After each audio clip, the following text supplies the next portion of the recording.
예수 그리스도의 태어나심, 임마누엘이란 제목으로 하나님 말씀을 대언합니다. 오늘은 우리 예수님께서 사람들을 구원하시려고 이 땅에 오신 날을 기념하는 성탄절입니다. 근데요, 성경에는요, 12월 25일이 성탄절이라는 기록이 없어요. 네, 기록이 없습니다. 실제로 성탄에 관련된 본문을 살펴보면, 그쵸? 성탄절이 이 추운 이 12월, 겨울이 아니라는 걸 알 수가 있어요. 이날이 아니에요. 왜냐면 목동들이 들에서 밤에 양떼를 치는 장면이 누가복음에 나오잖아요. 그렇죠? 팔레스타인족이 아무리 더워도 겨울에는 목동들이 들에서 양떼를 밤에 치지 않습니다. 그러니까 겨울이 아니에요. 12월, 1월, 2월 이때가 아니에요. 예상하건대 이제 제가 자료를 찾아보니까 한 5월 정도로 예상을 하는데 그거는 저기 하더라도 예. 그리고 연도도 우리가 예수님 딱 2000년에 오셨다고 생각하지만 그렇지 않아요. 헤롯 대왕 때 예수님이 오셨잖아요. 헤롯 대왕이 살아있을 때 헤롯 대왕이 예수님을 죽이려 했잖아요. 헤롯 대왕은 BC 4년도에 죽었어요. BC 4년도에. 그러니까 적어도 BC 6년에서 4년 사이에 예수님이 오셨다. 그것도 좀 차이가 좀 있습니다. 근데 자꾸 이 기쁜 성찬절날 서두부터 목사가 자꾸 김 빠지는 얘기를 왜 하는 걸까요? 예. 한 번 더 해볼까요? 하나 더 해볼까요? 여러분, 성탄절을 우리는 어떻게 영어로 표현하죠? Merry Christmas. 기쁜 성탄이라고 표현하는데요. 매우 해피 하면서 아마 어제 24일은요. 젊은 청년들은 거의 불타는 수요일이었을 것입니다. 예, 저도 젊었을 때 기억이 나는데 그쵸? 아주 그냥 24일 날 교회를 다니지도 않는데 왜 자기네들이 해피하면서 기쁘다 규조하셨는지 하셨는지 모르겠지만 들뜬 마음으로 막 부어라 마셔라 했을 것입니다. 그런데 여러분 저는 그건 좀 잘못됐다고 생각을 해요. 왜냐하면 물론 예수님께서 우리 가운데 오신 사건은 매우 기쁘고 감사한 일이에요. 그런데 우리 교회가 세상 사람들처럼 메리 하면서 해피 하면서 즐겁게 명랑하게 즐기는 공휴일로만 보내서는 안 된다는 거예요. 왜요? 그리스도께서 이 땅에 왜 오셔야 했는지도 함께 묵상해야죠. 그렇잖아요. 기쁘다 굳이 오셨는데 그 그리스도께서 왜 오셨는지를 이 땅에 오신 이유를 우리가 묵상해 봐야 됩니다. 여러분 예수님께서 이 땅에 왜 오셨습니까? 저와 여러분에게 생명을 주시고자 십자가를 지러 이 땅에 오셨어요. 그래서 주님의 오심을 마땅히 기뻐해야 하지만 세상 사람들처럼 마냥 웃고 떠들고 즐기는 날이 아니라 우리 주님께서 이 땅에 오신 이유 뭐죠? 우리를 살리러 십자가를 지러 오신 예수님의 사랑을 다시 한번 깊이 묵상하는 절기가 성탄절이 되어야 될 것입니다. 아멘. 오늘 본문의 말씀을 들어가기에 앞서서 여러분 먼저 저는요 오늘 본문과 연관되기도 하지만 우리 기독교의 복음에 대해서 잠시 나누어 보고 본문의 말씀을 들어가고자 합니다. 여러분 복음이 무엇입니까? 복음 많이 들었잖아요. 복음. 저는 복음이란 단어의 뜻을 물어보는 게 아니에요. 복음이 우리가 믿고 있는 복음의 내용이 무엇인지를 물어보고 있는 거예요. 우리가 복음을 믿잖아요. 아닌가요? 믿는 척 하나요? 우리가 복음 믿는다는 건 뭐예요? 복음의 내용을 믿는 거잖아요. 그렇지 않습니까? 그러니까 복음의 내용에는 반드시 제가 여러 번 가르쳤는데 두 가지 질문에 대한 답이 담겨 있어야 돼요. 그래야 복음이 돼요. 우리 기독교의 복음이 됩니다. 준비해 봤는데요. 복음의 핵심 내용 두 가지의 질문에 답이 있어야 돼요. 첫 번째 질문은 뭡니까? 예수님은 누구이신가? 이 답이 있어야 돼요. 복음에는. 복음의 내용에는 반드시 예수님이 누구이신가에 대한 답이 있어야 됩니다. 두 번째는 그렇다면 그 예수님이 우리를 위해 무엇을 하셨는가에 대한 답이 복음의 내용에 담겨 있어야 합니다. 그래야 우리가 믿는 복음의 핵심 내용이 됩니다. 그리고 이 복음의 핵심 내용이 오늘 우리가 읽은 본문 말씀에 다 담겨 있다는 거예요. 오늘 본문의 시작인 18절 한번 보도록 하겠습니다. 18절 이렇게 시작합니다. 예수 그리스도의 나심은 이러하니라. 본문에 예수 그리스도의 나심이란 단어가 나왔어요. 나심이란 단어가 나왔는데 이 게네시스란 단어를 써요. 나심 제가 밑에 적어놨죠? 나심, 게네시스라는 단어는 헬라어로 게네시스, 영어로는 제네시스예요. 여러분 제네시스가 뭐예요?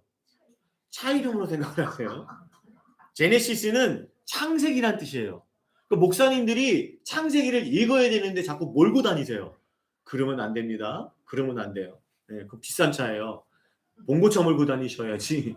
네? 스타리아 이것도 비싸지만 그렇죠? 제네시스를 자꾸 몰고 다니죠. 제네시스는 읽으셔야 돼요. 예. 그러니까 창세기란 뜻이에요. 그러니까 그러니까 이 게네시스는 헬라어가 제네시스의 어원이 되는 거예요. 영어의 어원이 헬라어잖아요. 그러니까 무슨 의미가 담겨 있냐면 창조, 기원, 출생이란 단어가 이 오늘 본문의 나심이란 단어의 헬라어 게네시스란 단어의 의미라는 거예요. 그런데 여러분 이 나심, 게네시스라는 단어가 어디에서도 나오냐면 마태복음의 신약의 첫 절이죠. 신약의 첫 절인 마태복음 1장 1절에서도 나와요. 제가 지난 크리스마스 때 이 본문을 설교해 드렸는데 아브라함과 다윗의 자손 예수 그리스도의 뭐하라? 계보라. 이 계보란 단어가 게네세우스, 게네시스라는 단어예요. 그러니까 아브라함과 다윗의 자손 예수 그리스도의 뭐로 우리가 해석했죠? 창조다. 그렇죠? 저는 지금 무슨 얘기를 하고 싶은 거예요? 여러분 하나님께서 예수 그리스도를 통해서 뭘 시작하고 있는 거예요? 마태복음 1장 1절과 1장 18절 오늘 본문 말씀을 통해서 하나님께서 뭘 하고 계신다는 거예요? 예수 그리스도의 나심으로 다시 말해서 예수 그리스도를 통해 새로운 창조를 시작하고 계시다는 것을 그 첫 번째 단추 하나님의 새로운 창조의 첫 번째 단추가 뭐였어요? 예수 그리스도께서 이 땅에 나심 오셨다라는 것으로 시작되고 있다고 사도 마태는 선포하고 있다. 여러분 성경의 첫 번째 구약의 첫 번째 구절인 창세기 1장을 보면 하나님이 천지를 창조하셨죠. 그런데 그 창조 가운데 누가 들어갔죠? 하나님의 형상으로 지음받은 사람을 창조하셨어요. 그런데 그 인간이 어땠어요? 우리가 알다시피 그렇죠? 선악과를 먹음으로 하나님과 같이 되고자 함으로 어떻게 했어요? 범죄를 저지르게 됩니다. 그래서 사람과 세상이 망가졌어요. 그러나 여러분 그렇게 망가진 세상을 신약의 첫 번째 성경이 뭐예요? 마태복음이죠. 마태복음 1장 1절과 1장 18절에서 선포하고 있는 거예요. 어떻게 해요? 그 망가진 사람들을 어떻게 해요? 새로운 피조물로 새롭게 창조하시고자 예수 그리스도께서 우리 가운데 오셨다라고 선포하고 있다. 아시겠죠? 예수님은 새로운 창조를 이루시고자 오신 거예요. 망가진 사람들, 망가진 세상을 새롭게 창조하시고자. 마태는 지금 신약의 첫 구절과 1장에서 오늘 본문에서 새로운 창조가 시작되고 있다라고 선포하고 있는 겁니다. 여러분 보세요. 창세기 1장 2절을 기억하세요. 제가 구절을 준비하지 않았는데 1장 2절에 보면 성령님께서 하나님의 영이 수면 위에 운행하시더라라고 하면서 1장 3절에 곧바로 빛이 있으라. 천지의 창조가 시작이 돼요. 그러니까 천지 창조는 성령의 역사로 시작이 됐어요. 그렇죠. 그런데 그렇듯이 성령의 역사로 천지 창조가 이루어졌듯이 본문에서도 예수님의 나심은 어떻게 이루어졌죠? 이따 알아보겠지만 성령으로 말미암아 잉태되었다고 말씀하거든요. 그러니까 성령의 역사로 말미암아 예수 그리스도가 잉태되시고 나심으로 뭐합니까? 새로운 창조가 지금 일어나고 있다는 것을 우리가 주목할 필요가 있다는 것입니다. 자, 이어서 1절 18절을 보면 어떻게 말씀이 이어집니까? 예수님의 어머니, 그의 어머니죠. 예수님의 어머니 마리아가 요셉과 약혼하고 동거하기 전에 성령으로 잉태된 것이 나타났더니 라고 말합니다. 마리아와 요셉이 약혼한 사이라고 밝혀주고 있어요. 당시의 약혼은요, 오늘날 약혼과 성격이 다릅니다. 당시의 약혼은 결혼과 같은 구속력을 가집니다. 그래서 약혼식 때에 약혼 서약서를 작성할 때에 당시의 제사장이나 랍비에게 사인을 받아요. 서명을 받아요. 이게 법적 구속력을 가져요. 그래서 오늘 본문에도 보면 읽은 본문에 보면 마리아와 요셉의 사이를 가리킬 때에 내 아내, 내 남편 이런 표현을 합니다. 부부라는 거예요. 근데 약혼식에서는 특징이 있어요. 합방을 하지 않아요. 그래서 오늘 본문에도 동거하기 전에라고 표현하는 거예요. 약혼은 했지만 같이 살진 않아요. 언제 삽니까? 이제 남편이 약혼 후에 살 집을 마련하고 나면 그때 남편이 뭐예요? 신랑이 신부를 데리러 와요. 우리 열처녀 비유에서 나오죠? 신랑이 신부를 데려올 때 열처녀가 등을 들고 서 있다는. 그러니까 그게 결혼식 문화가 그래요. 유대의 결혼식 문화가. 그때 데려와서 그때 같이 살게 돼요. 그러니까 그 전까지는 같이 살지 않아요. 그런데 문제가 뭡니까? 그러니까 결혼식 전인데, 약혼식만 했는데, 동거하기 전인데, 마리아가 잉태를 한 것입니다. 근데 마리아의 잉태는 분명하게 성경에서 말씀하잖아요. 남자로 인해서 잉태된 것이 아니라 뭐로요? 성령으로 잉태된 것으로 나타났더니 라고 말씀하고 있습니다. 성령으로 잉태된 것이다. 여러분 가끔 보면 이를 못 믿는 사람들이 이렇게 말하죠. 아니 어떻게 처녀가 잉태할 수가 있습니까? 라고 말합니다. 따집니다. 여러분 성경은 처녀 혼자 스스로 잉태했다고 말하지 않아요. 성령으로 잉태됐다고 분명하게 말씀하고 있어요. 그럼 또 따집니다. 이걸 못 믿어요. 마리아의 성령 잉태를 못 믿는 사람들은 또 이렇게 말합니다. 아니 보시라고요. 이 비과학적이지 않냐고. 어떻게 남자의 정자와 여자의 난자가 만나지 않았는데 어떻게 사람이 잉태되냐고. 이건 비과학적이라고 비판을 해요. 이 비판에 아무 말도 못 하시잖아요. 여러분들은요. 그죠? 그냥 믿어야 돼요. 그렇게 말해도 믿어야 돼. 안 돼. 믿어야 돼. 믿습니다. 믿음 없는 사람아. 이럴 거예요? 여러분 어떻게 남자의 정자와 여자의 난자가 없는데 잉태가 되느냐라고 말할 때에 우리는 세상의 기원, 사람의 기원에 대해서 생각해 볼 필요가 있어요. 이 세상의 기원, 사람의 기원이 두 가지로밖에 없잖아요. 첫 번째 이론은 뭐예요? 하나님께서 신이 만들었다, 창조했다는 창조론이 있죠. 누군가에 의해 창조된, 하나님에 의해서 창조된 창조론이 있고요. 또 하나는 뭡니까? 우연히 우주의 엄청난 폭발로 우연히 만들어졌다는 진화론이 있죠. 세상의 기원, 사람의 기원은요. 이 두 가지 이론밖에 없어요. 다른 거 있으면 저한테 좀 알려주세요. 모르겠어요. 그렇잖아요. 누군가 만들었거나 아니면 초조를 만들어 이거밖에 없잖아요. 아닌가요? 그렇잖아요. 그런데 보세요. 그죠? 창조론. 창조론에 만들어졌던 첫사람 아담도 그렇고요. 진화론으로 가보자고요. 진화론으로 갔을 때 우연히 만들었다는 진화론 사람의 첫사람은 누구예요? 아메바라고도 해요. 과학자들이, 진화론자들은 아메바라고도 하고 원숭이라고도 말해요. 네. 근데 여러분 진화론 쪽에서도요. 첫사람은요. 엄마 아빠가 없어요. 맞잖아요. 아담도 엄마 아빠가 없었어요. 첫사람은 그러니까 첫사람이죠. 엄마 아빠가 있으면 첫사람이 될 수가 없죠. 안 그런가요? 멍하고 보지 마시고 뭔 말이에요 하지 마셔요. 이해를 하셔야죠. 첫사람은 정자와 난자가 붙어서 엄마 아빠가 해서 맹명된 생명체가 아니라고요. 그러니까 지금 성령으로 잉태된 것은 비과학적이라고 말하는 것은 논리적인 비판이 아니에요. 그렇지 않습니까? 앞으로 그렇게 말하면 쫙 설명을 해주셔야 돼요. 너 첫사람도 엄마 아빠 있었어? 이렇게 물으면 되잖아요. 되치게 하시면 되잖아요. 그렇죠? 그렇게 오늘 성령으로 마리아가 예수님을 잉태하게 되었다. 근데 잉태된 것이 어떻게 말합니까? 나타났더니라고 표현을 해요. 나타났더니라는 단어가 휴레스코라는 단어를 쓰는데 휴리스코라는 단어가 쓰는데 이게 영어로 유레카예요. 유레카의 원. 유레카가 뭔지 아세요? 유레카죠. 엄청난 진리나 어떤 사실을 발견할 때 유레카 하거든요. 그 단어의 어원이 되는 게 휴리스코, 오늘 본문에 나타났더니예요. 그러니까 지금 마리아가 성령으로 잉태된 것을 예수님이, 그렇죠? 하나님이신 예수님이 자신의 뱃속에 잉태된 것을 나타났더니 발견했다라는 거예요. 인지한 거죠. 자신이. 그렇죠? 자, 마리아가 예수님을 성령으로 잉태했다는 것을 인지했을 때에 어떻게 했을까요? 먼저는 정혼자인 요셉에게 말하지 않았을까요? 이건 제가 예상이에요. 당연히 말하지 않았을까요? 말해야 되는 상황이잖아요, 지금. 그렇죠? 말했을 것입니다. 그런데 여러분, 요셉이 그 말을 들었을 때 어떻게 했습니까? 19절 말씀을 보니까 어떻게 해요?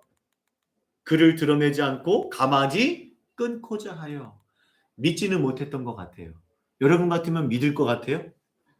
여러분 정원자가 내가 성령으로 잉태했다고 그러면 여러분 믿으시겠어요? 그렇죠? 이걸 안 믿는, 이 믿음 없는 요셉. 근데 무슨 의로운 사람이야. 이렇게 해석할 게 아니라고요. 주님도 그거 갖고 뭐라 하지 않으세요, 요셉에게. 믿어지지 않겠죠. 그런데 여러분, 지금 마리아의 상황을 생각해 볼 필요가 있어요. 굉장히 심각한 상황이에요, 지금. 지금 마리아의 상황은요, 약혼한 여인이 임신을 한 거예요. 그 남편이 아니라 다른 아이로 될 수 있는 임신을 한 거잖아요. 그러면요, 신명기 율법에 보면요, 이렇게 돼 있어요. 처녀인 여자가 남자와 약혼한 후에, 딱 오늘 본문 상황이죠. 처녀인 여자가 남자와 약혼한 후에 마리아와 요셉을 마리아의 상황을 말하는 거예요. 그런데 그 성읍 중에 동침하면, 그래서 아이를 갖게 되는 거잖아요. 그러면 어떻게 돼요? 돌을 쳐서 죽여야 돼요. 신명기 율법에 의하면 지금 마리아는 어떻게 돼요? 돌에 맞아 죽어야 돼요.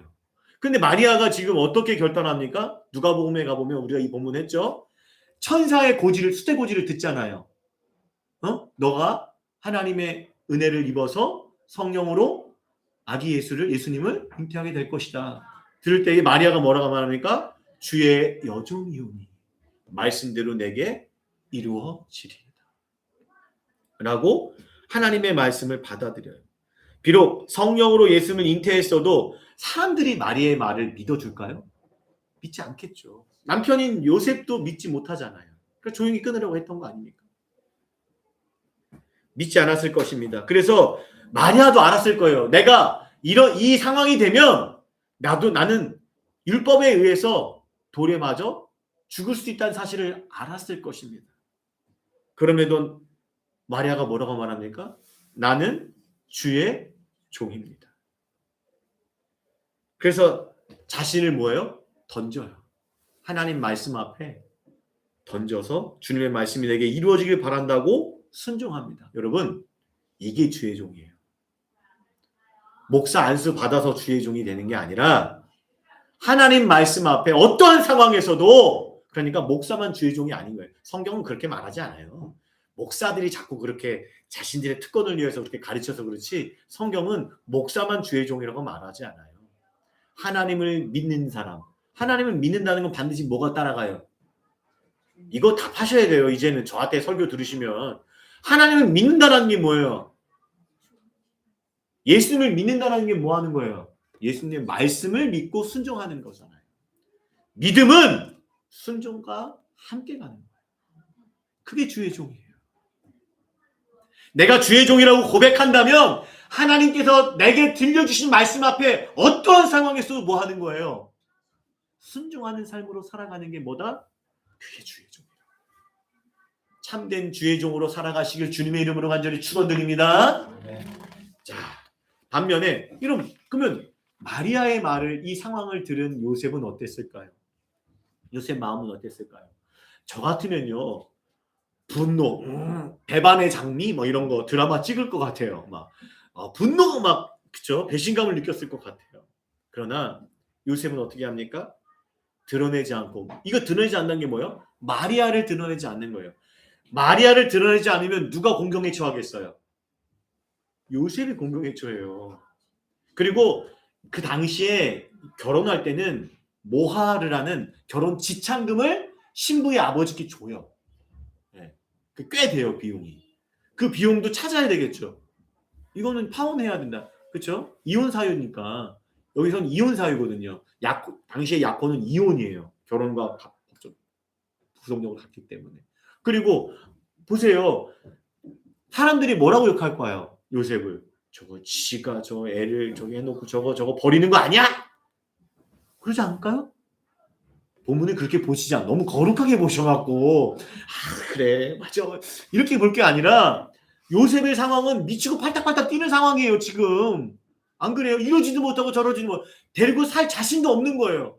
그렇다고 마리아를 사랑하는데 내가 이걸 드러내지 않으면 자기가 공격당하는 상황이에요. 근데 감수하는 거죠. 그렇죠? 그래서 드러내지 않고 조용히 은밀하게 끊으려고 했던 거예요. 그걸 생각하고 있었던 거예요. 얼마 몇 날 며칠 밤을 생각했을 거 아닙니까? 잠 못 이루는 밤이었을 거예요. 너무나 고민되고 어려워서. 그렇죠? 그러는 중에 자, 최종적인 결론 생각이 뭡니까? 내가 조용히 시간이 걸리더라도 내가 감수하고 감수해서 끊자 하는 생각을 하는 중에 20절 뭐합니까? 이 일을 생각할 때 그거 말하는 거예요. 주의 사자가 천사가 그쵸? 꿈속에 요셉에게 찾아옵니다. 그러면서 뭐라고 말씀합니까? 다윗의 자손 요셉아. 요셉은 다윗의 자손이에요. 비록 요셉을 통해서 예수님이 잉태된 건 아니지만 요셉의 양자로 들어가게 되죠. 예수님께서 성령으로 잉태되셨지만 들어가서 예수님은 누구의 자손이 되는 거예요? 다윗과 아브라함의 자손으로 오시는 거예요. 그래서 다윗과 아브라함의 자손이 될 수 있는 거죠. 그러면서 뭐라고 말합니까? 내 아내 마리아 데려오기를 두려워하지 말라. 그러면서 뭐라고 말합니까? 빨간색 같이 읽겠습니다. 시작. 그에게 잉태된 자는 성령으로 된 것이라 라고 말씀하십니다. 여러분 여기서 중요한 사실 다시 한번 18절에 이어서 두 번에 걸쳐서 예수님의 잉태는 뭘로 된 것이다? 성령으로 말미암아 된 것이다 라고 말씀하고 성경이 증언하고 계십니다. 여러분 이 사실 통해 우리는 중요한 사실을 한 가지 알 수가 있어요. 여러분 예수님이 성령으로 잉태됐다는 사실은 보세요. 첫사람 아담은 하나님의 형상으로 지음받은 뭐였어요? 사람이었다면 첫사람 아담은 하나님의 형상으로 지음받은 사람이었다면 두 번째 아담으로 오신 예수님은 성령의 역사로 사람의 형상으로 오신 하나님이라는 사실을 믿으시길 바랍니다. 첫 번째 아담은 하나님의 형상으로 지음받은 사람이었다면 두 번째 아담으로 오신 예수님은 성령의 역사로 말미암아 사람의 형상으로 오신 뭐다? 하나님이라는 사실을 우리가 잊지 마시길 바랍니다. 여러분 그래서 오늘 본문에 복음의 핵심 질문인 두 가지 질문이 있다고 그랬죠. 첫 번째 질문 예수님은 누구이신가? 라는 질문에서 예수님은 어떤 분이에요? 예수님은 사람의 형상으로 오신 하나님이시다. 그래서 사도 바울도 빌립보서에서 뭐라고 선포합니까? 같이 읽겠습니다. 6절 시작. 그는 근본 다시요 시작. 그는 근본 하나님의 본체시나 하나님과 동등됨을 취할 것으로 여기지 아니하시고 그는 근본적으로 하나님과 동등하셨다. 본체셨다라는 거예요. 하나님이셨다고. 제가 여긴 나타났지만 요한복음 5장 18절에 가면요. 그 바리새인과 서기관들이 예수님을 죽이려 하는데 안식일을 범하는 것뿐만이 아니라 예수님이 하나님을 친아버지라고 얘기하니까 본문에 뭐라고 말하면 친아버지라고 말하는 것은 예수님과 하나님을 동등되게 여겼기 때문이라고 말씀하거든요. 전지전능하신 신이신 하나님이 아버지면 그 아들도 뭐겠어요? 신이죠. 하나님이시죠. 바울도 예수님을 뭐라고 고백합니까? 하나님이라고 고백합니다. 그렇죠? 예수님을 의심했던 디두모 도마도 뭐라고 말합니까? 예수님의 십자가의 상흔을 보고 나의 주, 나의 하나님이시여 라고 고백을 해요. 성경 곳곳에서 예수님을 하나님이라고 고백하고 있어요. 예수님은 누구이신가? 그분은 사람의 모습을 하고 오신 하나님이시다. 이어진 21절에 보니까 뭐라고 말씀하십니까? 21절 아들을 낳으리니 이름을 뭐라? 예수라 하라. 그렇죠? 여기서 예수란 이름은 예수스라는 헬라어는요. 히브리어 예슈아라는 단어에서 왔는데요. 이 예슈아라는 단어는 히브리어에 보면 여호수아, 호세아와 같은 이름의 의미를 다닌 단어예요. 호세아, 여호수아, 예슈아는 뭐예요? 여호와는 구원이시다. 구원하다라는 의미를 가진 똑같은 이름의 단어라는 거죠. 그러면서 여러분 이 예수 구원하시다 라는 이름을 뜻을 가진 예수라는 이름을 주시면서 예수님이 이 땅에서 오신 이유를 분명하게 천사가 말씀해주고 있죠. 선포해주고 있죠. 뭐랍니까? 예수님이 이 땅에 왜 오셨어요? 그가 자기 백성을 그들의 죄에서 구원할 자이십니다. 할렐루야. 여러분 여기서 주목할 것은 그가 자기 백성을 뭐해서? 그들의 죄에서 구원하실 자. 여러분 여기서 우리가 주목할 것은 자기 백성들의 죄에서라는 말씀을 통해서 여러분 인간이 어떤 존재라는 것을 깨달으셔야 돼요. 인간은 어떤 존재입니까? 단순히 도움을 받을 존재라 아니에요. 인간은 단순히 하나님께 도움을 받을 존재가 아니라 죄로 말미암아 뭐 하는 거예요? 인간은 이미 멸망당할 존재라는 거예요. 여러분 내가 물어볼게요. 죄를 지어서 죄인입니까? 죄인이라서 죄를 짓습니까? 여러분 어느 쪽이에요? 죄를 지어서 죄인이에요? 죄인이라서 죄를 짓습니까? 후자예요. 우리가 죄를 지어서 죄인이라는 얘기는 그 전에는 뭐예요? 죄인이 아니라는 뜻이거든요. 아니에요. 아담의 범죄의 이유로 사람은 죄인이 됐어요. 죄가 들어왔어요. 죄인이라서 죄를 짓는 거예요. 그 사실을 잊지 마세요. 죄라는 것은 하나님과의 관계가 단절되는 거예요. 멸망. 그래서 여러분 요한복음 3장 16절 이렇게 말씀하시잖아요. 하나님이 세상을 이처럼 사랑하사 독생자를 주셨으니 왜요? 원래 독생자를 주시지 않으면 뭐 하는 거예요? 죄로 말미암아 멸망당할 존재이기 때문에 독생자를 주심으로 이는 그를 믿는 자마다 예수 그리스도를 믿는 자마다 뭐 하지 않기 위해서? 멸망하지 않기 위해서. 원래 멸망당할 자예요. 멸망됐어요. 시간 문제지. 가지가 나무에서 떨어져 나오면 죽은 거죠. 시간 문제지. 그거 뭐예요? 살았다. 그렇게 보지 않죠. 이건 이제 죽어요. 멸망당할 존재예요. 그래서 그들을 자기들의 죄에서 뭐 할 자? 구원하실 자. 그게 누구라는 거예요? 예수와 예수 그리스도라고.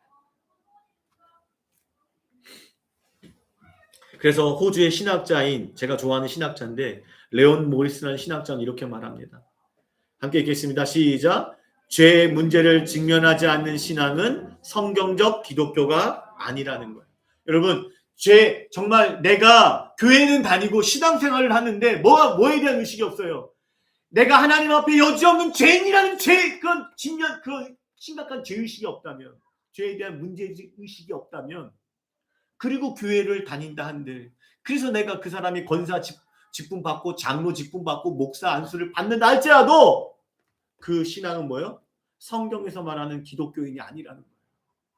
하나님 앞에 내가 어떤 존재인지를 모르는데 흉내는 내죠. 종교인들 얘기했잖아요. 미선.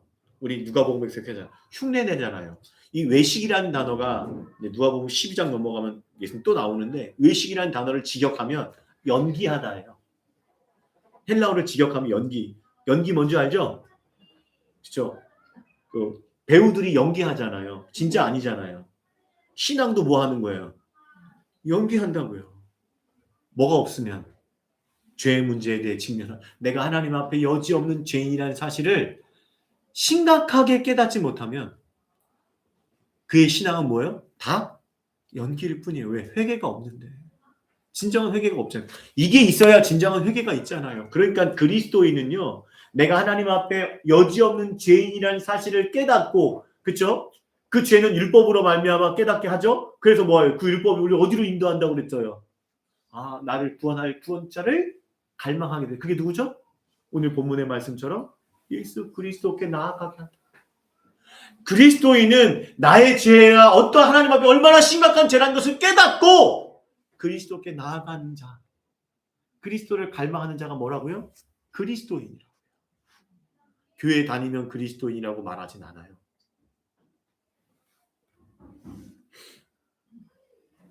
사랑하는 여러분, 근데 우리는 어떻게 해요? 교회 다니죠. 근데 우리에게 가장 심각한 문제는 뭐예요? 죄입니까? 아니면 먹고 사는 문제십니까? 예수님을 찾는 이유가 뭐냐고요? 교회 와서 주여!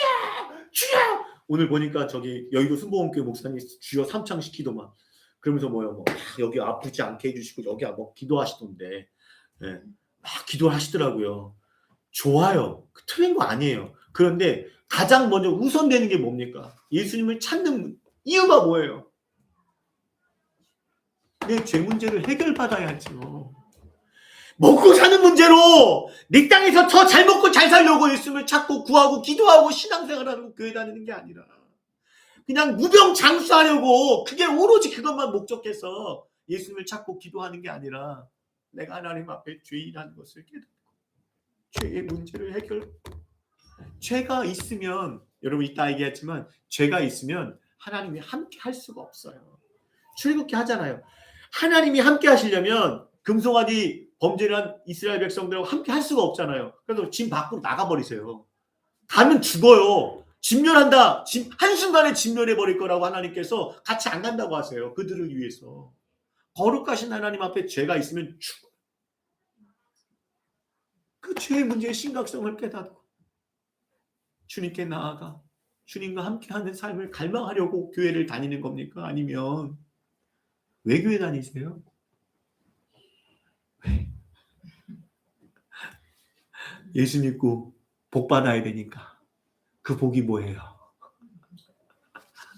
다시 한번 생각하셨으면 좋겠어요.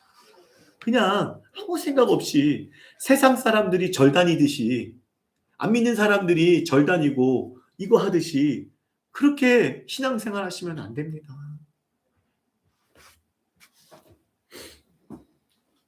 하나님 앞에서 가장 근본적이고 치명적인 문제, 그 죄로부터 우리를 구원하시고자 누가 오신 거예요? 예수님께서 오셨다는 사실을 잊지 마시길 바랍니다. 아멘. 여러분, 사랑하는 여러분, 오늘 본문 말씀은 복음의 핵심 내용 중 첫 번째, 예수님은 누구이신가? 사람의 형상을 하고 오신 하나님이셨습니다. 그 하나님이신 성자 하나님이신 예수님께서 우리를 위해서 무엇을 하셨습니까? 우리를 죄에서 구원하시려고, 그렇죠? 우리 가운데 오셨어요. 우리를 죄에서 구원하시고자 구체적으로 무엇을 하셨어요? 우리는 알잖아요. 뭘 하셨습니까? 십자가를 지심으로 우리의 죄값을 지불하시고 죽으셨어요. 그리고 사흘 만에 부활하셨습니다. 예수님의 십자가의 부활은 뭘 의미합니까? 예수님의 십자가는 우리를 죄로부터 죄값을 치르신 거니까. 피는 피로, 생명은 생명으로 갚으신 거잖아요. 그렇죠? 우리의 죽을 수밖에 없는 생명을 살리고 자신의 생명을 주신 거예요. 십자가에서. 그래서 우리를 뭐 하셨어요? 하나님 앞에 의롭다 여김 받을 수 있도록 속죄를 함을 주셨고요. 예수님의 부활은 뭐예요? 죄가 있으면 죄의 삭은 뭐예요? 사망이에요. 예수님의 부활은, 십자가의 속죄와 부활은 뭡니까?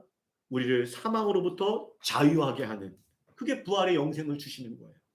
그걸 우리에게 주시는 거예요. 그래서 십자가와 부활은 뭡니까? 그래서 예수님이 누구이신가? 그분은 사람의 형상은 하나님이신데 그 하나님이신 예수님께서 우리를 위해서 무엇을 하셨는가? 십자가를 지시고 우리를 속죄하시고 우리에게 부활의 영생을 주셨다라는 것이 복음의 뭐다?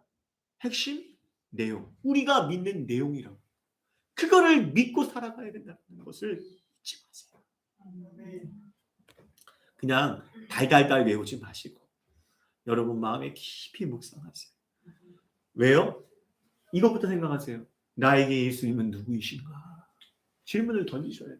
장재훈 목사는 예수님은 사람으로 형성한 하나님이라고 했는데 그거는 저한테는 맞아요. 저한테는 예수님이 하나님이세요. 여러분은요? 물어보시라고요. 나에게 예수님은 누구지? 목사가 전하는 그냥 그리스도일 뿐입니까? 나의 그리스도는 되지 않으면 안 된다라는 거예요. 예수님이 지신 십자가는 누구의 십자가예요? 장재훈 목사를 위해 지신 십자가일 뿐이에요? 아니면 나를 위해 지신 십자가입니까? 내 사건이 돼야 돼요. 그 묵상을 하시라고요. 그냥 내가 읽어주는 거 달달달 외워서 그냥 암기하듯이 받아들이는 게 신앙이 아니라고요.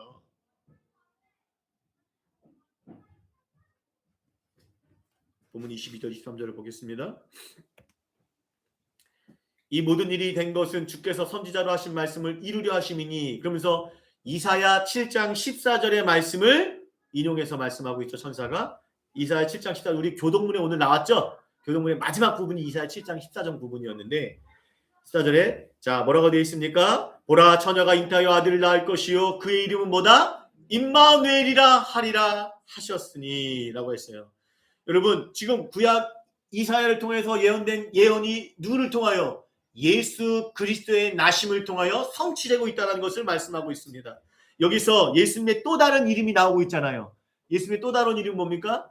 임마누엘이다. 임마누엘을 번역한즉 뭐라고요? 하나님이 우리와 함께 계시다 함이라 라고 말씀하고 있습니다.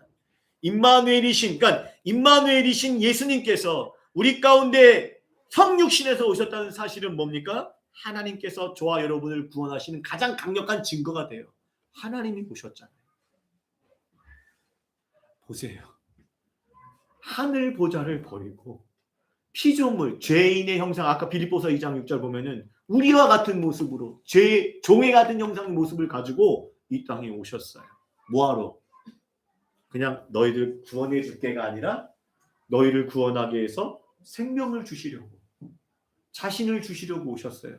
이거보다 확실한 구원의 증거가 어디 있습니까? 여러분, 한 가지 물어볼게요. 가끔 그런 얘기해요. 다른 종교, 왜 너희 기독교만, 왜 예수만이 구원자야? 종교가 다 똑같지. 왜 너희만 그렇게 배타적이야? 이런 질문 못 받으셨나요? 저 수없이 많이 받았어요. 왜 예수만 구원자야? 왜 예수만 믿어야 구원받아? 왜 기독교만이 구원이야? 이렇게 말해요. 다른 종교가 다 똑같지 않냐? 착하고 선하게 살면 되지. 여러분 어떻게 생각하세요? 아, 맞아. 설득당하실래요? 잘 들으세요. 왜 예수만이 우리의 구원자가 되실 수 있습니까? 세상에 그 어떤 사람도, 세상에 어떤 큰 권력을 가졌다고 해도, 세상에 어떤 성인군자라 할지라도요, 사람은 구원자가 될 수가 없어요. 왜냐하면 구원자는요, 두 가지를 갖고 있어요. 동시에 갖고 있어야 돼요. 두 가지 잘 듣고 이해를 하세요. 구원자는 사람을 구원할 수 있는, 죄로부터 사망으로부터 구원할 수 있는 구원자는 두 가지가 동시에 있어야 돼요. 첫 번째는 초월성이에요. 초월성이 뭡니까? 여기 보면 우주 만물을 창조할 수 있는 초월적 능력, 신적 능력을 말해요. 그래서 인간은 뭐예요? 구원자가 될 수가 없어요. 아무리 성인군자를 할지라도, 그죠? 4대 성인도 구원자가 될 수가 없어요. 그렇죠? 초월성이 없어요. 그런데 여러분 또 동시라고 그랬잖아요. 이 두 가지가 동시라고 그랬지 않습니까? 근데 두 번째는 내재성이 있어야 되는데, 아무리 첫 번째 초월적인 신이라 할지라도, 초월성이 있는 신이라 할지라도, 보세요. 저 머나먼 미지에서 존재하는 신이라면 나를 구원할 수가 없죠. 그 세계만 존재하는데, 저 머나먼 미지의 신의 세계에서 존재하는 신이라면 인간을 구원할 수 있을까요? 구원할 수 없어요. 그 신이 뭐 해야 돼요? 인간과 함께하는 뭐가 있어야 돼요? 내재성이 있어야 구원자가 될 수 있습니다. 왜요? 인간은 스스로 죄를 끊어내고 사망을 이길 수 있는 존재가 되지 못하기 때문이에요. 스스로 죄를 끊어내고 사망을 이겨낼 수 있는 존재가 되지 못해요. 왜요? 인간은 약하기 때문이에요. 그런 인간이 있습니까? 사망을 이길 인간이 있어요? 죄를 스스로 끊어낼 수 있는 인간이 있을까요? 아무리 계룡산에서 수백 년 돌을 닦아도, 그렇죠? 마음에 욕심, 탐욕, 음란, 거짓말, 마음으로부터 제어할 수가 있어요? 못해요. 말 한마디에 열받는데요, 뭐. 표정 하나에 열딱지 나는데, 크락션 하나에 욱 올라오는데, 아닌가요? 운전하시는 분들. 깜빡이 안 켜고 들어와. 어떻게 해야 돼? 죽여야 돼. 난리 나요, 아주 그냥. 졸리실까봐 지금 내가 노력하는 거예요. 보세요. 네? 인간은 그런 존재가 되지 못해요. 그러니까 인간에게는 뭐요? 신이 함께하는 내재성이 필요해요. 인간의 4대, 다른 종교 다 빼고 고등 종교로 말하는 4대 종교 생각해 볼게요. 힌두교에서 뭐가 나왔어요? 불교, 이슬람교, 그 다음 뭐요? 카톨릭을 포함 기독교. 그렇죠? 이 4대 종교를 보면요. 그렇죠? 힌두교에는 브라마, 신이 있어요. 불교에는 부처가 있죠? 그 다음에 이슬람교에는 알라가 있어요. 다 신들이 있어요. 존재합니다. 근데 그 신들은 구원자가 될 수가 없어요. 왜냐하면 이 신들은 초월성은 있지만 뭐가 없어요? 아까 말했던 내재성이 없습니다.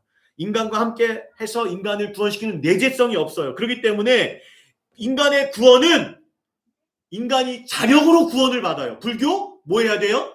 어떻게 구원을 받았어요? 부처가 와서 그를 구해해 준 게 아니라 뭘 한다고 가르쳐요? 해탈이 구원이거든요. 불교에서는. 해탈 어떻게 해요? 득도를 해야 돼요. 석가모니처럼. 득도를 해야 해탈, 구원에 이를 수 있다. 아니면 뭐요? 영법도는 뭐요? 윤회가 된다. 득도를 해야 돼. 득도도 누가 하는 거야? 지가 하는 거죠. 그렇죠? 힌두교도 마찬가지. 힌두교에도 불교가 나왔거든요. 이슬람교는 뭐예요? 어떻게 구원을 받을 수 있어요? 거기도 자력권이죠. 쿠란이라는 율법을 지켜야 돼요. 그래서 죽으면 저울이 있대요. 그래서 이 저울에서 율법보다 떨어지면은 어떻게 돼요? 지옥. 올라가면 뭐예요? 천국. 알라가 구원시켜주는 게 아니에요. 쿠란을 지켜야 돼요. 심지어 구약의 여호와 하나님을 믿는 유대교도 뭐예요? 내가 가르쳤죠? 유대교 바리새인과 서기관들이 가르치면 뭐예요? 그들의 거짓 가르침은 자신들이 만들어 놓은 유대 장로 전통 유대들을 잘 지켜야 뭐 할 수 있다? 하나님 앞에 거룩한 백성으로 구원받을 수 있다. 율법주의. 그것도 뭐예요? 자력구원이에요. 모든 종교는 자력구원이에요. 카톨릭도 왜 저기서 기독교에서 개신교에서 저기 배척을 합니까? 공덕 사상을 넣거든요. 예수 그리스도만으로 안 된다. 공덕, 선행을 쌓고 마리아의 도움이 있어야 되고 요즘 또 바꾼다고 하는데 그래서 그것도 결국 뭐예요? 인간의 구원론이 들어가요. 자력구원론. 개신교만이, 기독교만이. 오직 누구만이? 예수 그리스도만이 우리 가운데 임마누엘 우리 안에 함께 하셔야 그게 구원이죠. 그 내재성이 있어요. 다른 종교는 그게 없어요. 이해되세요? 그래서 아무리 예수님에 대해서 신학 박사 여러 개를 갖고 있어도 뭘 모르면 임마누엘이신 예수님을 알지 못하고 그분을 경험하지 못한다면 그 신학 박사는 뭐예요? 구원받을 수 없어요. 이어지는 24절 25절에 보면 이렇게 말씀하죠. 요셉이 잠에서 깨어 일어나 주의 사자로 분부대로 행하여. 여러분 보세요. 시간상 바로바로 나갈게요. 요셉이 24절 25절에서 세 가지를 순종합니다. 그래서 원문에 보면 까이 하고 and 그리고로 세 가지를 순종하는데 첫 번째는 뭡니까? 천사를 통해 전해준 하나님의 말씀대로 행하죠. 어떻게? 첫 번째, 그의 아내 마리아를 데려옵니다. 사람들이 뭐라고 하던 뭐라고 손가락 치고 수근수근하건 뭐라고 욕을 해도 뭐합니까? 요셉이 뭐합니까? 이제 하나님 말씀을 듣고 순종하죠. 데려옵니다. 두 번째, and 그리고 아들 낳기까지 동침하지 않아요. 자기의 권리를 행사하지 않아요. 남편의 권리를 행사하지 않아요. 그렇죠? 그리고 세 번째, 나음의 이름을 예수라 이름하고 최종적으로 뭐합니까? 예수님의 육신적 아버지로서 사회적 울타리가 되어서 아기 예수님이잖아요. 아기 전 대단한 사건 아닙니까? 하나님이 우리 하원이 똥오줌 못 가리는 하원이 지금 있잖아요. 우리 집에. 그런 모습으로 오신 거예요. 대단하죠? 정말 감이 안 오시죠? 이게 잘. 그 아기 예수님의 사회적 울타리가 되어서 육신의 아버지의 역할을 감당하게 돼요. 누가? 요셉이에요. 이걸 보면요. 마리아와 요셉을 통해서 우리가 한 가지 중요한 사실을 알 수가 있어요. 지금 하나님의 나라가 이루어지는 첫 단추 뭡니까? 예수 그리스도의 나심과 자라나심이죠. 이것이 어떻게 이루어졌어요? 하나님의 나라는 두 가지 영역에서 이루어진다는 걸 알 수가 있어요. 첫 번째, 하나님의 초월적인 역사, 영적인 역사죠. 역사로 이루어져요. 예수님이 어떻게 잉태됐어요? 성령의 초월적인 역사, 영적인 역사로 잉태가 됐어요. 그러면 하나님의 초월적인 역사로 잉태받은 마리아는 아무것도 안 해도 됐나요? 두 번째, 육적인 역사. 이걸 저는 이렇게 말해요. 하나님의 사람들의 순종. 전 이걸 믿음이라고 말하죠. 그렇죠? 하나님의 사람들의 순종으로 하나님 나라가 이루어지는 거예요. 아까 말했듯이 영적인 역사로 성령으로 처자가 잉태를 했어요. 그러면 모든 게 일사천리로 딱딱딱딱 그냥 됩니까? 아니잖아요. 마리아는 뭘 했어요? 생명을 걸어야 했어요. 요셉은 뭐요? 온갖 손가락질 당할 거 각오하고 뭐합니까? 또 어디까지? 헤롯 왕이 죽이려고 하니까 애굽으로 도망까지 가잖아요. 아내와 아기 예수님 데리고. 순탄했어요? 그러나 그들은 하나님의 사람들은 순종의 삶으로 뭘 이룬 거예요? 예수 그리스도의 하나님 나라 사역을 함께 이루어 갔어요. 아브라함도 마찬가지잖아요. 아브라함과 사라도 아브라함이 100세 때 사라가 90세에 이삭을 낳죠. 이건 어떤 기억이에요? 이것도 하나님 약속의 자녀가 잉태되는 하나님의 나라가 이루어지는 이 사건 속에 하나님께서 초월적인 하나님의 영적인 역사 90세 여기 90세 되신 분은 없어요. 아직 90세에 애를 낳아요. 물론 사라가 127세에 죽었지만 그래도 100세 90세에 아이를 낳았다는 건 하나님의 영적인 역사 초월적인 역사가 있었죠. 그럼 거기서 끝났어요? 사라가 편안하게 됐을까요? 노산에 아이를 낳는데 얼마나 힘들었을까요? 제가 누구보다 잘 알아요. 옆에 있잖아요. 45세 낳는데도 곱하기 2야. 죽는 줄 알았어요. 저 사람. 힘들어서. 확실히 다르더라고요. 45세 낳는데도 너무 힘들어 했었어요. 사라도 뭐 일사천리 됐을까요? 아니요. 힘들게 어렵지만 그 말씀에 순종해서 이삭을 낳고 키웠을 것입니다. 그러면서 하나님 나라가 이루어지는 거예요. 사랑하는 여러분, 우리가 잊지 말아야 될 사실은 무엇입니까? 이렇듯 이 땅이에요. 이 땅에 하나님의 나라가 이루어지려면 영적인 하나님의 역사와 하나님의 사람들의 믿음의 순종함이 있어야 된다는 것을 명심하세요. 여러분의 삶에도 마찬가지예요. 여러분의 삶에 하나님의 역사가 있다면 그 안에서 뭐야? 여러분의 순종과 헌신과 믿음의 삶이 함께 이루어질 때에 여러분의 삶에 하나님의 나라가 이루어질 줄 믿으시길 바랍니다. 네. 주님께 사랑하신 신실한교회 공동체 여러분, 오늘 본문 23절에 뭐라고 말했죠? 이 땅에 구원자로 오신 예수님의 또 다른 이름을 뭐라고 말했죠? 임마누엘이라고 말했어요. 임마누엘 뭐요? 뭐뭐와 함께. 여기 아니에요. 임마가 뭐뭐와 함께. 우리 하나님이. 그러니까 이쪽에서 읽으면은 원래 히브리어는 오른쪽부터 읽으니까 하나님이 우리와 함께 하신다. 그 뜻이에요. 그런데 여러분 마태복음은요. 임마누엘로 시작했다가 임마누엘로 끝나는 성경이에요. 볼까요? 마태복음 1장 18절에서 임마누엘 나왔죠? 그렇죠? 그리고 28장 마지막 장 28절 마지막 절에 이렇게 되어 있어요. 예수님께서 제자들에게 이렇게 말씀하셨죠? 내가 너에게 분부한 모든 것을 가르쳐 지키게 하라. 볼지어다 내가 세상 끝날까지 너희와 항상 함께 있으리라. 뭐예요? 임마누엘이죠. 임마누엘을 시작해서 임마누엘을 끝나는 것. 보세요. 복음서에는 예수님의 사역을 뭘로 표현하고 있는 거예요? 지금 특히 마태복음은요. 임마누엘의 사역. 하나님 되신 예수님께서 당신의 백성들과 함께 하실 때 어떠한 일들이 이루어지는 것을 보여주는 게 복음서의 핵심이에요. 그래서 하나님이신 예수님이 함께 하실 때 어떤 일이 벌어진다고 대표적인 구절이 이거예요. 전 이거예요. 나를 보내사. 이거는 하나님께서 하나님을 보내신 거예요. 자신을 보내신 거예요. 그래서 뭐 한 거예요? 어떤 일이 벌어지면 죄와 사망에 눌려있던 자들을 포로된 자들을 자유하게 하고 중풍병자, 보지 못한 자, 안진뱅이 이런 사람들 또 마음이 상한 자까지 뭐 하는 거예요? 치유하고 회복하는 역사가 일어나고 심지어는 죽은 자까지 다시 살아나는 역사가 임마누엘 되신 예수님께서 함께 하실 때의 사람들에게 그 역사가 일어났다는 것을 성경에서 증언하고 있어요.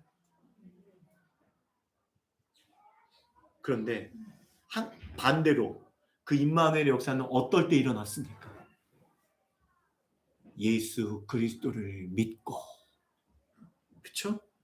백부장 하인의 열병을 앓던 하인을 위해서 찾아왔던 백부장님처럼 예수 그리스도를 믿고 그분의 말씀, 예수 그리스도를 믿는 건 뭐예요? 그분의 말씀을 믿는 거라고 그랬죠? 그분의 말씀을 믿었을 때에, 그렇죠? 종이 치유함을 받는 임마누엘 역사가 일어났어요.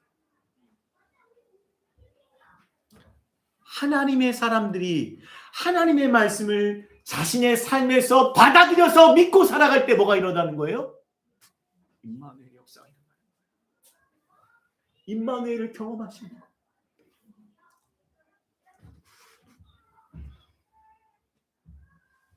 그러므로 하나님이신 예수님께서 이 땅에 오셨다는 임마누엘의 오늘 본문의 말씀은 통해서 우리가 잊지 말아야 될 사실은 뭡니까? 여러분, 예수 그리스도를 믿는 우리는, 여러분은 결코 혼자가 아니라는 거예요. 예수 그리스도를 믿는 자들에게 뭐가 일어났어요? 임마누엘의 역사가 일어났어요. 예수님을 믿는 여러분의 삶은 결코 혼자가 아니에요. 때로는 남편이, 때로는 아내가, 때로는 자식들이, 때로는 부모가 까지도 나를 버린 것 같고 어쩔 수 없는 어려운 상황이 있을지라도 예수 그리스도를 믿는 여러분에게는 뭐다? 임마누엘이 함께 하신다. 혼자가 아니라는 거예요. 사랑하는 여러분, 예수님께서 왜 이 땅에 오셨습니까? 성자 하나님이세요. 하나님이신 예수님께서 왜 이 땅에 오셨죠? 저는 한마디로 정의해요. 자신을 주시려고. 자신을 주시려고 오셨어요. 자신을 주시려고. 그래서 임마누엘이라는 가장 존귀한 축복을 우리에게 이루시고자 우리 가운데 오셨어요. 그 임마누엘을 위해서 뭐까지 하셨어요? 십자가에서 자신의 생명까지 내어주셨어요. 그는요, 우리 신실한 교회 식구들이 이 임마누엘의 은혜를 가장 귀하고 귀하게 여기는, 가장 귀한 축복으로 여기고, 가장 귀한 축복으로 여기면 뭐 할까요? 뭐 할까요? 잊지 마세요. 이 말씀 갈망하시는 사람들이 되길 원합니다. 제발 세상의 것들을 갖고 마음 주고 갈망하지 마시고 가장 존귀한 거, 가장 귀한 거, 지극히 높으신 하나님이신 그 하나님을 주시고자 하는 그 임마누엘의 축복을 가장 귀하게 여기셔서 가장 갈망하는 그리스도인들로 살아가시기를 주님의 이름으로 간절히 축원합니다. 그 임마누엘의 삶을 사는 사람들은요, 자신의 뜻대로, 자신의 욕심대로 살지 않아요. 세상을 쫓으며 살지 않아요. 요셉과 마리아처럼 하나님 말씀에 순종하여서 하나님 나라를 이루어가는 줄 믿으시길 바랍니다.